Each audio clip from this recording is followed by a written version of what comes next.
बिस्मिल्लाहिर्रहमानिर्रहीम अल्लाहुम्मा सल्ली अला मुहम्मदिन कमा तुहिब्बु तर्ज़लहु। अस्सलाम वालेकुम दोस्तों, आज फिर अल्लाह पाक ने हमें खूबसूरत दिन अता किया है। हमें मोहलत दी है कि हम अपनी दुनिया और आखिरत संवार लें। दुआ है अल्लाह पाक से हमें अपनी ज़िंदगी के लम्हों से फ़ायदा उठाने का मौका अता फ़रमा। हम वो अमल करें जो हमें दुनिया में भी फ़ायदा दे और आखिरत में भी। हमें नेकियों वाली ज़िंदगी अता फ़रमा। अल्लाह पाक से दुआ है आपको वो नेमत अता फ़रमाए जिसमें आपके लिए खैर व बरकत, इज़्ज़त, सुकून, सेहत व खुशहाली हो। बेशक मेरा रब हज़ार रास्ते निकालने वाला हर चीज़ पर कादिर है। वो चाहे तो आसमान अता कर दे, चाहे तो ज़मीन भी तंग कर दे, कोई नहीं जो उससे सवाल कर सके। ए मेरे परवरदिगार, हर चीज़ के मालिक, हमें अपने ख़जानों से वो माल अता फ़रमा जो हमें दुनिया में भी सुकून दे और आखिरत में भी बख्शिश का ज़रिया बने। इस दुआ में शामिल सब के हाजात अपने जनाब से पूरी फरमा, आमीन या रब्बल आलमीन। आज की रेसिपी तो आसान है ही, लेकिन आज हम बात करेंगे मेरी वो बहनों के लिए जो फूड पांडा पर काम नहीं कर सकती, तो ज़ीरो इन्वेस्टमेंट से कैसे काम शुरू करेंगी। और हम बात करेंगे कि जब फूड पांडा पे जो मेरी बहनें काम कर रही हैं और वो जब अपने मैनेजर से कह देती हैं कि हमने अपने रेस्टोरेंट पर डिस्काउंट नहीं लगाना, तो क्या होता है। आज हम इसके बारे में बात करेंगे, तो वीडियो आपने स्किप नहीं करनी ताकि आपको सारी इन्फॉर्मेशन मिल सके कि आप ज़ीरो इन्वेस्टमेंट से कैसे अपना काम शुरू कर सकती हैं। साथ हम अपनी रेसिपी भी कर लेते हैं। ये देखें, ये मैंने आपको पहले एक रेसिपी दी थी कुछ दिन पहले, उसका लिंक मैं डिस्क्रिप्शन में दे दूँगी। उसमें से जो बचा था उसमें मैंने आपसे कहा था कि इंशाअल्लाह ताला मैं इसकी रेसिपी भी आपको दूँगी। तो आप ये देख लें, ये जो मैंने शीर माल लिया था उसके जो मैंने ऊपर से टॉप कटिंग कर ली थी, ये वही है। और उसको मैंने सारा को जो स्क्वायर में उसको मैं काट रही हूँ। अच्छा, अब मैं तो इसको बना रही हूँ घर के लिए, इस वजह से मैंने इसको इस तरह से, ये जो बचा कुचा माल होता है, जैसे मैं आपको सीधे लफ्ज़ों में बात करूँगी जो एक आसान ज़ुबान होती है, जो बची कुची चीज़ें होती हैं उससे हम घर में कैसे अपने बच्चों को भी खुश कर सकते हैं और चीज़ भी ज़ाया ना हो। देखिए, क्लाइंट को तो हम ऐसी चीज़ें नहीं दे सकते, लेकिन क्लाइंट को अगर आपने देना हो तो इसकी जगह आप ब्रेड के पीस लेंगे, उसके किनारे भी काट सकते हैं, और अगर नहीं काटना चाहें तो वो भी कर सकते हैं, लेकिन काटेंगे तो उसकी लुक ज़्यादा खूबसूरत आएगी और उसको बाद में आप टोस्ट करके भी यूज़ कर सकते हैं। लेकिन ये मैं घर के लिए बना रही थी और मैं कोई भी चीज़ ज़ाया नहीं करती हूँ, तो इस वजह से मैंने जो बची हुआ है, जो हमारे पास शीरमाल का टॉप था और जो उसके अंदर की मैंने फिलिंग निकाली थी, उसी को मैं इसमें एक, आप किसी भी उसमें डाल सकते हैं जिसमें आप इजीली बेक कर सकते हैं। ठीक है, अब ये मैं सारा इसमें डाल रही हूँ। और अच्छा, मैं आपको बताना चाहती हूँ, हमारी बहन है जिन्होंने कमेंट किया कि मोहल्ले से कैसे काम कर सकते हैं, उनका कमेंट भी आगे जाके मैं शो कर दूँगी। Kids and fun and learning की आईडी से हैं।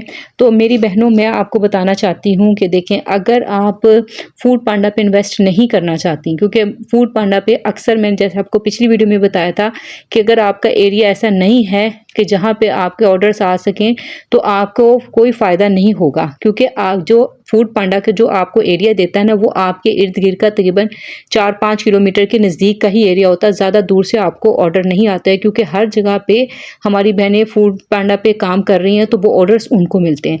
ठीक है, तो इस वजह से अगर आपका एरिया ऐसा नहीं है तो आपको नहीं फ़ायदा होना। लेकिन मेरी बहन ने कहा था, अगर फिर हम क्या करें, जो हम मोहल्ले में हैं तो फिर हम क्या करें, अगर हमारा एरिया ऐसा है कि हम वहाँ से नहीं फूड पांडा पे काम कर सकते, तो हम क्या करें। अच्छा, साथ साथ रेसिपी आप देख ली, इस पर मैंने मायोनीज़ डाल दी है और जो पास्ता बॉयल हुआ था वो डाल दिया है। मैंने सॉस इस पर डाल रही हूँ, सॉस का लिंक मैं डिस्क्रिप्शन में दे दूँगी। ये सॉस बहुत ही कमाल की है, ये उन चीज़ों में यूज़ होती है जिसमें स्पाइसेस कम होते हैं। जैसे कि आपने देखा कि शीरमाल जो था वो भी फीका था, जो हमने पास्ता डाला वो भी मैंने सिर्फ नमक डाल के बॉयल किया हुआ था।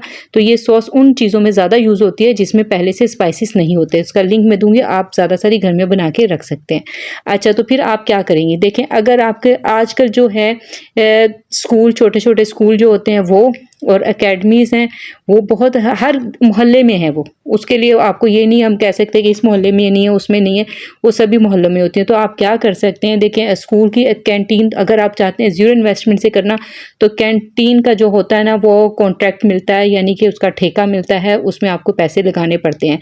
तो अगर आप ज़ीरो इन्वेस्टमेंट से करना चाहते हैं तो फिर आप क्या करेंगे, स्टार्ट में आप क्या करेंगे, जो कैंटीन वाली होती हैं, क्योंकि स्कूलों में अक्सर जो होता है ना, हस्बैंड वाइफ ने कैंटीन खोली हुई होती है या फिर लेडीज़ की कैंटीन ही होती है, तो आप उनसे जाके बात कर सकती हैं। साथ साथ अभी रेसिपी देख लें, इसमें मैंने चॉप शिमला मिर्च और चॉप टमाटर और उसमें चीज़ वगैरह डाल के, ऊपर ऑरिगेनो, कुटी मिर्च और चिकन के चंक्स वगैरह डाल के सभी मैं बेक कर लूँगी। अच्छा, तो आप उनसे जाके बात कर सकती हैं कि मैं आपको ये चीज़ सप्लाई करूँगी, और लेकिन यहाँ पे मैं आपको बता दूँ कि आपने ऐसी चीज़ें देनी है जिसमें आपके जो है ना मार्जिन कम हो, क्योंकि वो आपसे ज़्यादा महंगा नहीं बाय करेंगे, वो आपसे सस्ता ही करेंगे। तो आपने उस ऐसी चीज़ें आपने उनसे डील करनी है उन चीज़ों पे जिस पे आपकी इन्वेस्टमेंट कम हो और आपको प्रॉफिट भी मिले उसमें, ठीक है। आप उनसे बात कर सकते हैं क्योंकि आप इस पे देखें, आप वो रेंट भी दे रही हैं, वो उसका सब कुछ दे रही हैं, तो आप कुछ नहीं दे रहे, लेकिन आप सिर्फ उनको चीज़ पे प्रोवाइड कर रहे हैं, तो उसके लिए आपको थोड़ा सा आपका प्रॉफिट मार्जिन कम होगा। लेकिन स्टार्ट में आप ऐसे करें, आपका कॉन्फिडेंस बढ़ेगा, आपको पता चलेगा कि क्या चीज़ आपकी अच्छी सेल हो रही है। और मैं आपको बता दूं कि स्कूल में ये भी फ़ायदा हो जाता है आपको कि स्कूल के बच्चों जो होते हैं ना, वो कंप्लेन ज़्यादा नहीं करते।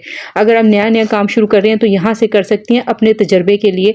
फिर आहिस्ता आहिस्ता आप खुद भी कैंटीन के ऑर्डर्स ले सकती हैं। फिर आहिस्ता आहिस्ता आप फूड पांडा पे अगर करना चाहती हैं तो फिर आपको एरिया अच्छा होना चाहिए, मैं आपको पहले बता दूं। और मैं यहाँ पे बात करती हूँ, वो मेरी बहनें, जो हमारी एक बहन है हिफ्सा सिस्टर कॉर्नर से, वो फूड पांडा होम शेफ़ हैं। उन्होंने कहा, उनका मैंने कमेंट पढ़ा कि उन्होंने कहा कि मैंने अपने रेस्टोरेंट पे डिस्काउंट लगाने से मना कर दिया, अपने मैनेजर से बात कर ली, उन्होंने डिस्काउंट नहीं लगाया। लेकिन मैं यहाँ पर बता दूँ कि मेरे जो हमारी जो होम शेफ़ है, मैं उनका एक्सपीरियंस आपसे शेयर करती हूँ। मुझे इन सिस्टर का नहीं पता कि इनका कैसा एक्सपीरियंस रहा, लेकिन मैं आपसे शेयर करूँ कि जब आप अपने मैनेजर से बात कर लेते हैं कि हमने अपने रेस्टोरेंट पे डिस्काउंट नहीं लगाया ना, तो फिर क्या होता है कि आपका जो है ना, देखिए हमारी जो ज़हनियत है ना हम लोगों की, हम पाकिस्तानियों की, कि जहाँ डिस्काउंट होगा हमने वहीं जाना है, हमने उस जगह पे जाना ही नहीं। अगर आप फ़र्ज़ करें अपने रेस्टोरेंट पे आपने डिस्काउंट नहीं लगाया, लेकिन दूसरे सभी पे फूड पांडा ने सब पे 5 से लेकर 30% तक वो डिस्काउंट लगाता रहता है वक्तन फ़ौक्तन। दूसरे रेस्टोरेंट पे डिस्काउंट है, आपके नहीं है, तो ज़ाहिर बात है क्लाइंट आपसे नहीं बाय करेगा। एक तो आपका यहाँ पे लॉस होता है कि क्लाइंट आपसे बाय नहीं कर। दूसरा, जब आपके पास ऑर्डर्स कम आते हैं तो आपका जो फूड पांडा है ना, आपका रेस्टोरेंट शो भी कम करता है, फिर लोगों तक आपकी जो रीच है ना वो कम हो जाती है।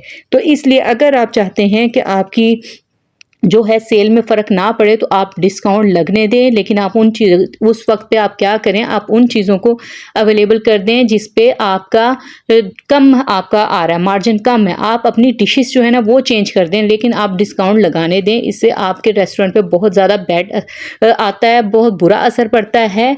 तो आपने क्या करना है, ऐसी चीज़ें लगा दें जिसमें आपकी मेहनत भी कम है, लेकिन आपका प्रॉफिट मार्जिन, अगर वो डिस्काउंट लगाते भी हैं तो आप प्रॉफिट मार्जिन बढ़ा के लगाएं। क्योंकि आपको पता है, जितनी भी मेरी बहनें फूड पांडा से खरीदती, उन्हें पता होगा कि फूड पांडा पे जो रेट होते हैं वो ठीक होते हैं, यानी कि कम नहीं होते, क्योंकि सब लोग अपना प्रॉफिट मार्जिन रखकर ही लगाते हैं। तो उम्मीद है मेरी बात आपको समझ आ रही होगी कि अगर आपने ये करना है फूड पांडा पे, तो अगर डिस्काउंट लगाएंगे तो आपका रेस्टोरेंट नीचे चला जाएगा, ठीक है, शो नहीं होगा। और यहाँ मैं बात करना चाहती हूँ हमारी बहन है ज़ारा खान, उनके लिए बहुत सारा प्यार और दुआएं। काफ़ी दिनों से मेरी बहन ने मेरी सभी वीडियोस देखी, कमेंट किया, आपके टाइम देने का बहुत बहुत शुक्रिया। मेरी बहनों, आपका अगर कोई भी सवाल आप मुझसे पूछ सकती हैं, मैं आपको मुकम्मल डिटेल से आपको बताऊंगी कि जो भी मेरे पास नॉलेज है मैं सब आपको बताऊंगी। जो मेरी बहनें काम करना चाहती हैं वो शुरू करें। देखें, हिम्मत मर्दा मदद खुदा, जब तक आप मदद नहीं करेंगी अपनी तो आपकी मदद भी कोई नहीं करेगा। उम्मीद है आपको रेसिपी भी पसंद आई होगी। आपने इसको 5 मिनट के लिए बेक करना है, किसी भी तरह से बेक करने, और ये आपकी अपने बच्चों को खिलाएं, खुद भी इंजॉय करें, बहुत ही मज़ेदार बनता है। मिलते हैं नेक्स्ट वीडियो में, अपना बहुत ख्याल रखिएगा। अल्लाह हाफिज़।